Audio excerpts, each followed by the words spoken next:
छोटी छोटी सरसों के लंबी लंबी पतिया, छोटी छोटी सरसों के लंबी लंबी पतिया, पिया झटपट बोला वही कोठरिया में, पिया झटपट बोला वही कोठरिया में।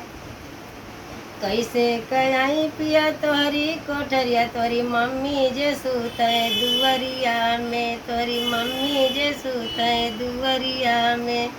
मम्मी से का तू लजालू धनिया, पूछा मम्मी का जन्म लहई लकीना, पूछा मम्मी का जन्म लहई लकीना। मम्मी से का तू लजालू धनिया, पूछा मम्मी का जन्म लहई लकीना।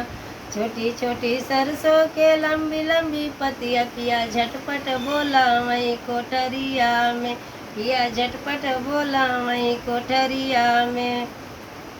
कैसे कयाई पिया तोरी कोठरिया, तोरी भाभी जे सुतई ओ सरिया में, तोरी भाभी जे सुतई ओ सरिया में। भाभी से का तू लजालू धनिया, पूछा भाभी का सिखवल हई लकीना, पूछा भाभी का सिखवल हई लकीना।